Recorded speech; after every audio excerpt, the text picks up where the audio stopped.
Imagine a pain so intense it is compared to childbirth or major physical trauma, a sharp, stabbing agony in your lower back. Millions of people end up in the emergency room with this condition every year, and paradoxically, many were trying to follow a highly optimized diet. The source of this pain is often oxalic acid, or oxalates. Plants produce these tiny, needle-like crystals as a natural defense mechanism against pests and to manage their own internal mineral levels. In their natural state, they are a biological tool for the plant, not a toxin intended for humans. Under normal conditions, when you eat these plants, the oxalates travel through your digestive tract and bind to calcium molecules in your gut. Once bound, they leave your body safely through your stool. The problem occurs when you exceed your body's processing capacity. If your digestive system is overloaded, or if you are dehydrated, these unbound oxalates slip through the intestinal wall and enter your bloodstream, heading straight for your kidneys. These two charts demonstrate the scale of the mismatch.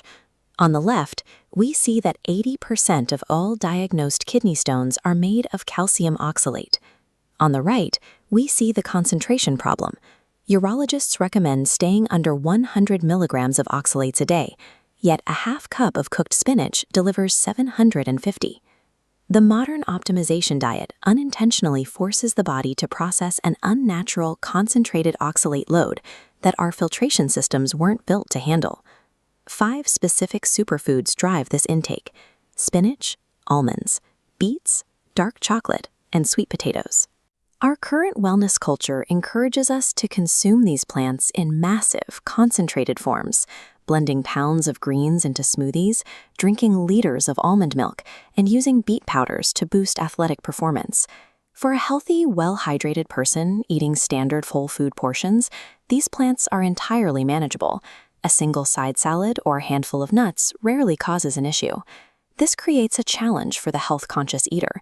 How do you capture the high-yield nutrients of these foods without inadvertently overloading your kidney filtration capacity? Navigating this paradox requires understanding the specific biological trade-offs involved in how we prepare and consume these plants.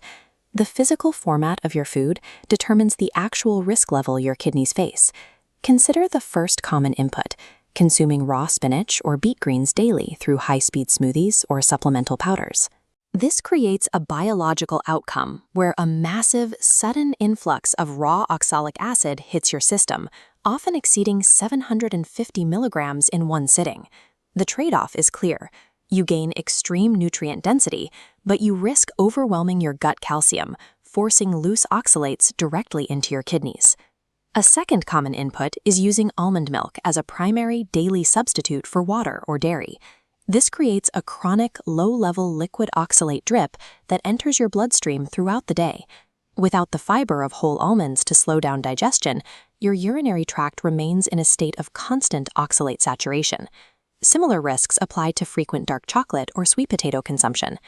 High cocoa percentages and sweet potato skins act as oxalate concentrates, raising the stakes for those who eat them daily for antioxidant or carbohydrate benefits. Concentrated intake guarantees kidney saturation unless you actively apply biochemical mitigation strategies to your meals. This mitigation scorecard evaluates the 3 primary ways to neutralize the oxalate threat. Each strategy comes with a different balance of effort and efficacy. Rule 1 is calcium pairing. By eating dairy alongside high oxalate foods, like adding cheese to spinach, you force the oxalates to bind with calcium in the stomach, preventing them from ever reaching your kidneys. The trade-off is that this requires consistent macro tracking and excludes those following a strict dairy-free or vegan diet. Rule 2 involves changing your cooking method. Boiling high oxalate vegetables and discarding the water can reduce soluble oxalate content by up to 80%. However, boiling also leaches out water-soluble vitamins like vitamin C and significantly alters the culinary texture of the food. Rule 3 is hyperhydrating with citrate, usually through lemon water. Citric acid binds to calcium in your urine, acting as a chemical block that prevents it from combining with oxalates to form stones. This strategy requires a disciplined daily habit, and frequent exposure to the acid in lemon juice can eventually erode dental enamel. Every oxalate mitigation strategy requires a conscious choice between daily effort, nutritional yield, and personal dietary preference. Oxalates are a capacity problem. Your risk level depends on personal history. This decision tree determines your necessary caution. If you have a history of kidney stones, you're in the preconditioned segment. Follow a strict low oxalate diet under medical supervision.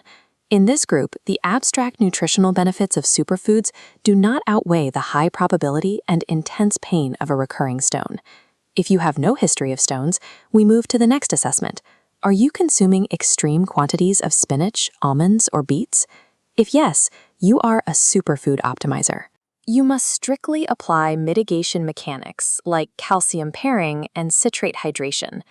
By combining these strategies, you can avoid a self-induced oxalate overload while still maintaining your high-density diet. The effort of constant meal pairing is the non-negotiable cost of your nutritional optimization. Finally, if you eat a mixed diet without extreme superfood concentrations, you are a casual healthy eater. With normal portions and no biological history of stones, your baseline risk is inherently low. Your focus should remain purely on adequate daily hydration. You can safely ignore most of the internet alarmism regarding whole vegetables.